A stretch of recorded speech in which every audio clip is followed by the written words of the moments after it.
মহিলা কলেজ চট্টগ্রাম একাদশ দ্বাদশ শ্রেণীর ব্যবসায় শিক্ষা বিভাগের ছাত্রীদেরকে অনলাইন ক্লাসে স্বাগত জানাচ্ছি। বিষয় ব্যবস্থাপনা দ্বিতীয় পত্র, দ্বিতীয় অধ্যায় ব্যবস্থাপনার নীতি। উপস্থাপনায় আমি প্রদীপ দাস, ব্যবস্থাপনা বিভাগ। প্রিয় শিক্ষার্থীরা, গত সপ্তাহে তোমাদের অনলাইন পদ্ধতির মাধ্যমে তোমরা প্রথম বর্ষের পরীক্ষা শেষ করেছ। এখন তোমরা দ্বিতীয় বর্ষে অর্থাৎ দ্বাদশ শ্রেণীতে। দ্বাদশ শ্রেণীর দু একটি ক্লাস আমরা এর আগে নিয়েছি, তথাপি তোমরা এখন দ্বাদশ শ্রেণীর ক্লাসগুলো আরও মনোযোগ দিয়ে করবে। দ্বাদশ শ্রেণীর ক্লাসগুলোকে আরও বেশি কার্যকর করার জন্য তোমরা অবশ্যই খাতা তৈরি করবে এবং আমাদের ক্লাসগুলো খাতায় তোমরা অবশ্যই নোট করবে।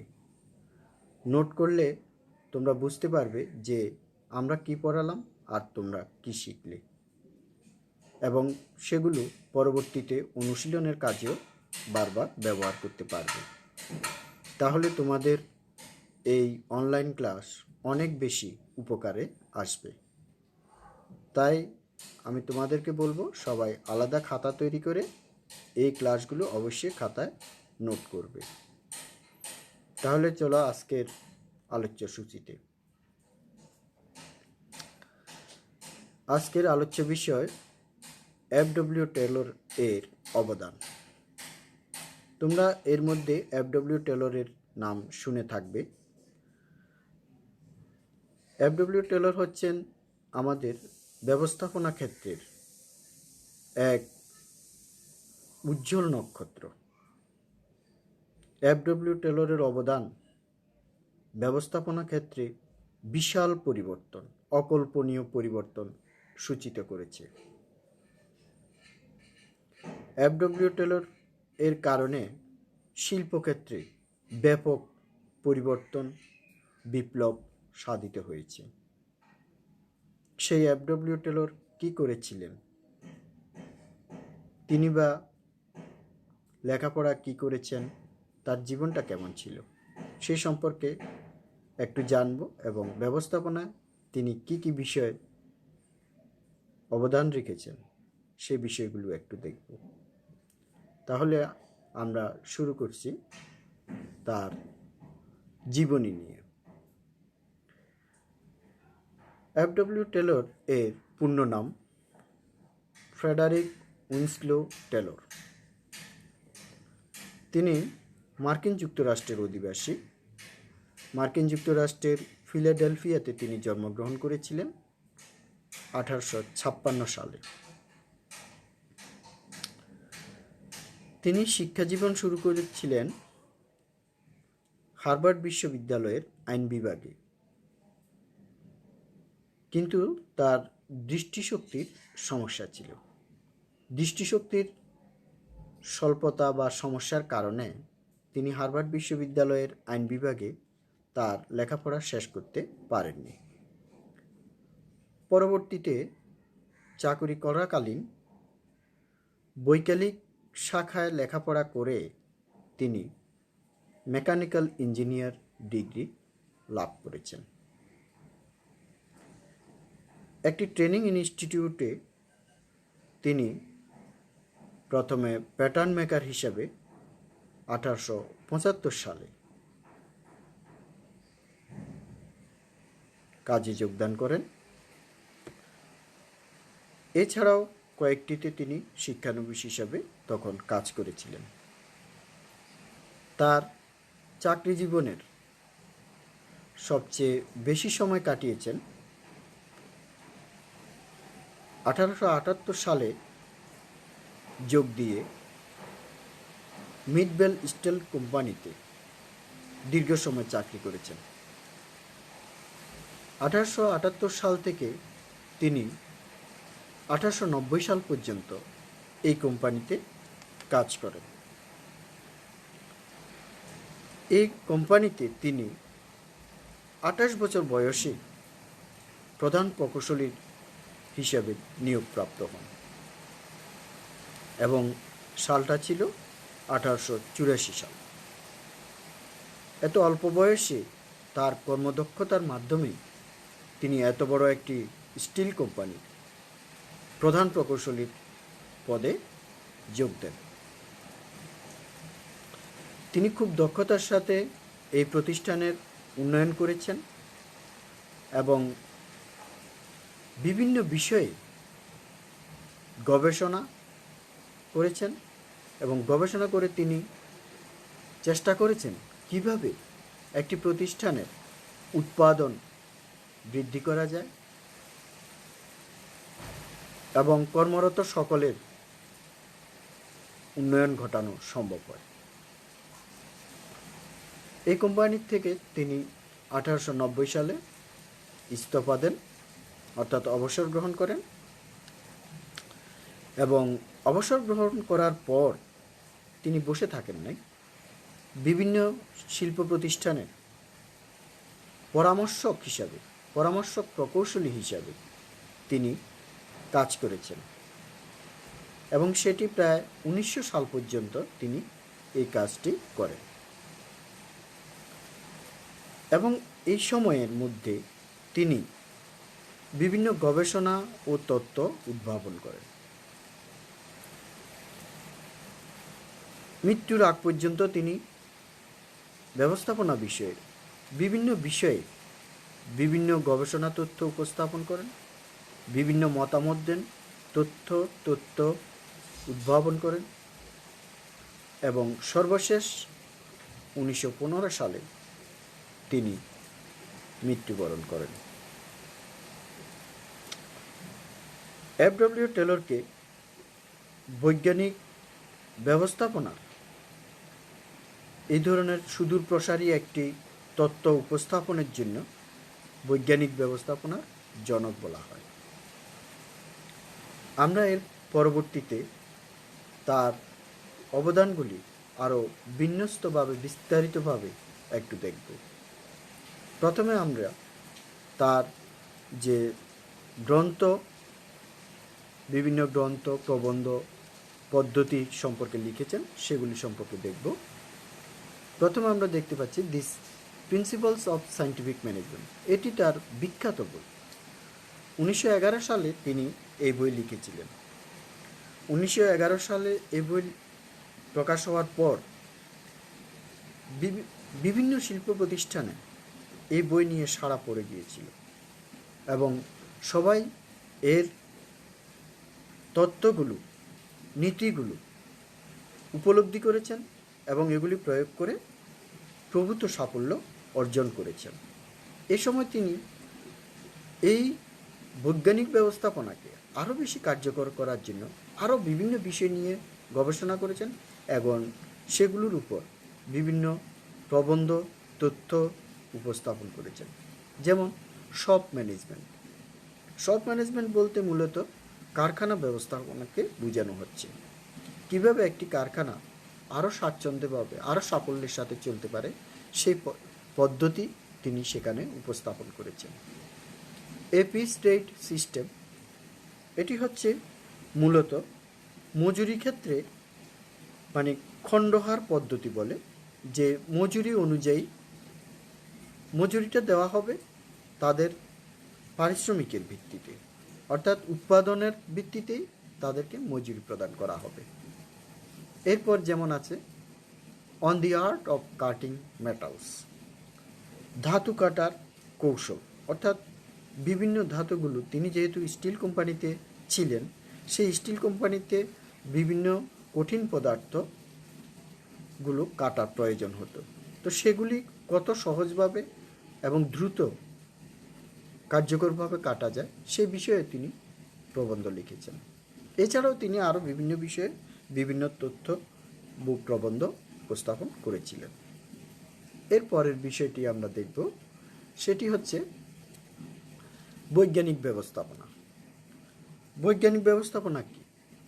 প্রকৃতপক্ষে ব্যবস্থাপনার প্রতিটি ক্ষেত্রে বিজ্ঞানভিত্তিক পদ্ধতির প্রয়োগকে বৈজ্ঞানিক ব্যবস্থাপনা বলে।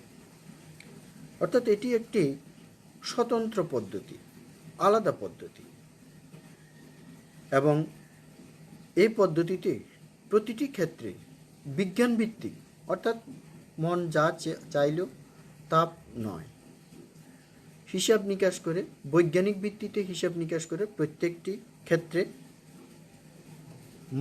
কাজের মান নির্ধারণ করা এবং প্রত্যেকটি ক্ষেত্রে বিজ্ঞান ভিত্তিক মনোভাব প্রকাশ করা। এই যে ব্যবস্থাপনা প্রতিটি ক্ষেত্রে বিজ্ঞান ভিত্তিক মনোভাব প্রকাশ করে বৈজ্ঞানিক পদ্ধতিতে বিভিন্ন কাজ নির্ধারণ করা, তাদের পদ্ধতি নির্ধারণ করাই হচ্ছে বৈজ্ঞানিক ব্যবস্থাপনা।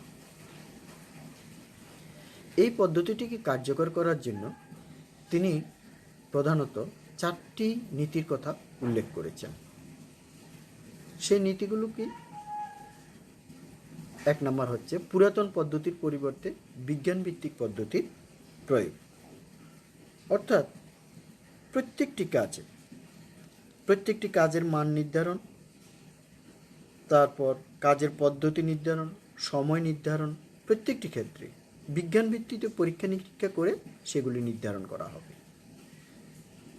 অর্থাৎ পুরাতন যে গতানুগতিক পদ্ধতি, মানে আনুমানিক ভিত্তিতে যে আমরা কাজ করতাম সেটা নয়, আনুমানিক ভিত্তিতে কাজ না করে সম্পূর্ণ বিজ্ঞান ভিত্তিতে পরীক্ষা নিরীক্ষা করে কাজের পদ্ধতি, মান ইত্যাদি নির্ধারণ করতে হবে। দ্বিতীয়তে তিনি যে নীতি উপস্থাপন করেন সেটি হচ্ছে বৈজ্ঞানিক পদ্ধতিতে শ্রমিক কর্মী নির্বাচন, প্রশিক্ষণ ও উন্নয়ন। অর্থাৎ গতানুগতিকভাবে শ্রমিক নির্বাচন করলে হবে না, শ্রমিক নির্বাচন করতে হবে কে কোন কাজের জন্য উপযুক্ত, তাকে সেই কাজের জন্য নির্বাচন করতে হবে। যে কাজ পারবে না তাকে যদি সে কাজের জন্য নির্বাচিত করা হয় তাহলে সে তার থেকে ভালো ফল পাওয়া যাবে না। সে কারণে তিনি বলেছেন কাজের জন্য কর্মী নির্বাচনের সময় অবশ্যই যে কাজের দক্ষ তাকে সেই কাজের জন্যই নির্বাচন করতে হবে এবং তার দক্ষতা বৃদ্ধির জন্য অবশ্যই তার কাজ অনুযায়ী তাকে প্রশিক্ষণ দিতে হবে। এমনভাবে প্রশিক্ষণ দিতে হবে যাতে সে তার কাজটি আরও দক্ষতার সাথে সম্পন্ন করতে পারে। এভাবে করে প্রত্যেকটি বিভাগের প্রত্যেকটি ব্যক্তির দক্ষতার উন্নয়ন ঘটাতে হবে। 3 নম্বরে তিনি যেটি বলেছেন যে সৌহার্দ্যপূর্ণ সময় ব্যবস্থাপনা সম্পর্ক। একটি প্রতিষ্ঠানে যদি উন্নয়ন করতে হয় তাহলে অবশ্যই ব্যবস্থাপনা ও শ্রমিকদের মধ্যে পারস্পরিক সহযোগিতাপূর্ণ সম্পর্ক থাকতে হবে। ব্যবস্থাপনা কর্তৃপক্ষ অবশ্যই শ্রমিকদেরকে কিভাবে কাজ করবে সে বিষয়ে আরও বেশি উদ্যোগী এবং সহযোগিতাপূর্ণ হতে হবে, যাতে কর্মীরা স্বাচ্ছন্দ্যের সাথে, নিশ্চয়তার সাথে, আনন্দের সাথে কাজ সম্পাদন করতে পারে। এরপর বলা হচ্ছে 4 নম্বরে যে ব্যবস্থাপনা ও শ্রমিক কর্মীদের মধ্যে দায়িত্ব ও কর্তব্যের সুষ্ঠু বন্টন। অর্থাৎ দায়িত্ব কর্তব্য বন্টন করার সময় অবশ্যই কর্মীদের যোগ্যতা, বিভাগের দক্ষতা বিবেচনা করে দায়িত্ব ও কর্তব্যগুলো বন্টন করতে হবে। আনুমানিক বা ইচ্ছা অনুযায়ী যাকে তাকে এবং কর্তব্য বন্টন কারোকে বেশি কারোকে কম, কঠিন সহজ এগুলি সব বিবেচনা করতে হবে। সব কিছু বিবেচনা করে যার জন্য যেটা উপযুক্ত, যে বিভাগের জন্য যে কাজ উপযুক্ত সেখানে সেটা দিতে হবে এবং সেগুলো যথাযথভাবে মনিটরিং বা পর্যবেক্ষণ করতে হবে।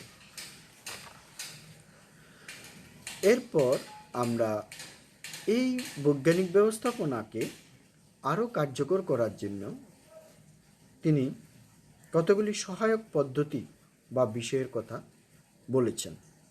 তার মধ্যে আমরা সবগুলি এখানে উপস্থাপন করব না, আমরা কয়েকটি নিয়ে আলোচনা করব। যেমন সময় নিরীক্ষণ বা সময় নিরীক্ষা। সময় নিরীক্ষা মানে প্রত্যেক কাজের জন্য সময় নির্ধারণ করে দিও, একটি কাজ কখন শুরু হবে এবং কখন শেষ হবে সেটা নির্দিষ্ট থাকতে হবে এবং সেই ভিত্তিতে কাজটি শেষ করতে হবে। এরপর আছে গতি নিরীক্ষা। কাজ হচ্ছে গতির সমষ্টি। অর্থাৎ আমরা কাজ করতে গেলে হাত নাড়াচ্ছি, পা নাড়াচ্ছি, এদিকে এদিকে মুভমেন্ট করতেছি, তাহলে একটি কাজ হচ্ছে মূলত কতগুলো গতির সমষ্টি। তাহলে সেই গতিগুলি অবশ্যই যথাযথ হতে হবে। অপ্রয়োজনীয় গতি, আমি একটা কাজ করতে গিয়ে অপ্রয়োজনীয় যদি 5 বার হাঁটি, তাহলে আমার সেখানে শ্রমের অপচয় হচ্ছে, ক্লান্তি বেশি হচ্ছে, পরিশ্রম হচ্ছে। এই অহেতুক গতি কমাতে হবে। সেই অহেতুক গতি কমানোর জন্য বিজ্ঞানভিত্তিক পদ্ধতি ব্যবহার করতে হবে। এরপর বলা হচ্ছে যে শ্রান্তি নিরীক্ষা, বা এটা শ্রান্তি মানে ক্লান্তি। কর্মীরা কাজ করতে করতে একসময় অবসাদগ্রস্ত হয়ে পড়ে, তাহলে সেই ক্লান্তির কারণ কি সেটা বিশ্লেষণ করতে হবে। ক্লান্তির কারণ বিশ্লেষণ করে সেটা নিরাময়ের জন্য প্রয়োজনীয় পদক্ষেপ নিতে হবে। এরপর বলা হচ্ছে যে কার্যভিত্তিক সংগঠন। কার্যভিত্তিক সংগঠন বলতে এমন এক ধরনের সংগঠন কাঠামোকে বোঝাচ্ছে যে বিভাগের প্রধান অবশ্যই একজন বিশেষজ্ঞ হবেন, যিনি কাজ সম্পর্কে জানেন না, যে বিভাগের যে কাজ, সে কাজ সম্পর্কে ভালো ধারণা নেই, এমন কাউকে বিভাগীয় প্রদান করা যাবে না, এবং কাজগুলোকে তাদের ধরন অনুযায়ী শ্রেণীবিন্যাস করতে হবে। তাহলে ওই বিভাগের কাজ দক্ষতার সাথে সম্পন্ন হবে। এরপর পরিকল্পনা বিভাগ। এফডব্লিউ টেলর পরিকল্পনাকে অত্যন্ত গুরুত্ব দিয়েছেন, কেননা সঠিক পরিকল্পনার উপরেই কাজের সফলতা নির্ভরশীল। পরিকল্পনায় যদি ত্রুটি থাকে, ভুল থাকে, তাহলে সেই পরিকল্পনা বাস্তবায়ন করলে ভালো ফল পাওয়া যাবে না। সে কারণে বিশেষজ্ঞ দল দ্বারা একটি পরিকল্পনা বিভাগ করার জন্য তিনি পরামর্শ দিয়েছেন। এই সকল কর্মী পরিকল্পনা প্রণয়ন করবে এবং বিভিন্ন বিভাগের প্রধানদের সাথে সমন্বয় করে এই পরিকল্পনাগুলো বাস্তবায়ন করবে। তাহলেই পরিকল্পনার যথাযথ বাস্তবায়ন সম্ভব হবে। এরপর বলা হচ্ছে যে ব্যবস্থাপনার ব্যতিক্রম, অর্থাৎ ব্যবস্থাপনার সবসময় নতুনত্ব থাকতে হবে, পুরাতন নিয়মে শুধু চললে হবে না, এবং যেখানে যেখানে ব্যতিক্রম হওয়ার সম্ভাবনা আছে সেই বিষয়গুলোকে আরও বেশি নজর দিতে হবে। তাহলে এই সহায়ক উপাদানগুলো যদি যথাযথভাবে পালন করা হয়, তাহলে বৈজ্ঞানিক ব্যবস্থাপনার পদ্ধতিটি আরও বেশি কার্যকর হতে পারবে। এরপরে আমরা দেখব যে মানব সম্পদের গুরুত্ব। তিনি বৈজ্ঞানিক ব্যবস্থাপনায় শুধুমাত্র যে যন্ত্রপাতি এবং কাজের প্রতি গুরুত্ব দিয়েছেন তা নয়, সেখানে মানব সম্পদকে কীভাবে কাজে লাগানো যায়, যথাযথভাবে কাজে লাগানো, সেটার উপরও গুরুত্ব দিয়েছেন। কেননা যন্ত্রপাতি নিজে নিজে তো আর কাজ করতে পারবে না, মানুষই সেগুলি পরিচালনা করবে। তাহলে মানুষ যদি যথাযথভাবে সেগুলি পরিচালনা করতে না পারে, তাহলে তো আর সফলতা আসবে না। সে কারণে তিনি প্রথমে বলেছেন যে সম্পদের সদ্ব্যবহার করতে হবে, কোনো অপচয় যাতে না হয়, যতটুকু সম্পদ উপায় উপকরণ আছে সেগুলো যাতে পূর্ণাঙ্গভাবে কাজে ব্যবহৃত হয়, বৈজ্ঞানিক পদ্ধতিতে সেই পরিমাণ মান নির্ধারণ করতে হবে। প্রচেষ্টার সাথে সম্পদের গতি সম্পৃক্ত, অর্থাৎ কর্মীরা যে যতটুকু আন্তরিকতার সাথে কাজ করবে সেই অনুযায়ী প্রতিষ্ঠানের সম্পত্তি বৃদ্ধি পাবে, অর্থাৎ উন্নয়ন হবে। কর্মীদের আন্তরিকতা যদি না থাকে, তাহলে প্রতিষ্ঠানের উন্নতি সম্ভব নয়। এরপর বলছেন যে পারস্পরিক সহযোগিতা। প্রতিষ্ঠানে যারা নিয়োজিত থাকবেন তাদেরকে অবশ্যই একে অন্যকে সহযোগিতা করতে হবে। এককভাবে যদি কাজ করতে চায় তাহলে সফলতা আসবে না। এবং মানসিক বিপ্লব, অর্থাৎ প্রত্যেকের মনে প্রতিষ্ঠান এবং কাজ সম্পর্কে একটি পরিবর্তন থাকতে হবে, ইতিবাচক পরিবর্তন। যে আমরা নিজেদের ভাগ্য উন্নয়নের জন্য, প্রতিষ্ঠানের ভাগ্য উন্নয়নের জন্য আমরা কাজ করতেছি এবং কাজটি আমাদের যৌক্তিক। সে মানসিক পরিবর্তন আনতে হবে। মানসিক পরিবর্তন ছাড়া প্রতিষ্ঠানের উন্নয়নের পরিবর্তন আনা সম্ভব নয়। এবং সর্বশেষ বলেছেন নতুন চিন্তা ও পদ্ধতির সমন্বয়। এক্ষেত্রে বিভিন্ন বিভাগে যারা কর্মরত আছেন তাদের যে নতুন নতুন চিন্তা থাকবে বা নতুন নতুন উদ্ভাবন থাকবে, সেগুলো সমন্বয় করতে হবে, যোগ করতে হবে। তাহলে সামগ্রিক কার্যাবলীর একটি নতুনত্ব আসবে এবং গতি আসবে। তাহলে বৈজ্ঞানিক ব্যবস্থাপনা এমন একটি পদ্ধতি যা কাল্পনিক কোনো বিষয় নয়, সম্পূর্ণ হিসাব নিকাশ করে বিভিন্ন পদ্ধতি, তথ্য ব্যবহার করে সেগুলো নির্দিষ্ট করতে হবে এবং সে অনুযায়ী কাজ করতে হবে। তাহলে আমরা প্রায় শেষ পর্যায়ে। তোমরা এফ.ডব্লিউ. টেলর এর জীবনী এবং তার যে অবদান বৈজ্ঞানিক ব্যবস্থাপনা সে সম্পর্কে আরও বিস্তারিত পড়ে নিবে এবং অবশ্যই সেগুলো খাতায় নোট করবে। আমি আবারও বলছি, তাহলে তোমরা বুঝতে পারবে কি কি বিষয় তোমরা পড়েছ। তার নিচে একটি উদ্দীপক দেওয়া আছে এখানে, এই উদ্দীপকটি তোমরা পড়বে এবং এই অধ্যায়ের আলোকে এই প্রশ্নটির উত্তর খাতায় নোট করে রাখবে। তাহলে আজকে এ পর্যন্ত বলে আমি তোমাদের সবাইকে ধন্যবাদ জানিয়ে আমার ক্লাস শেষ করছি।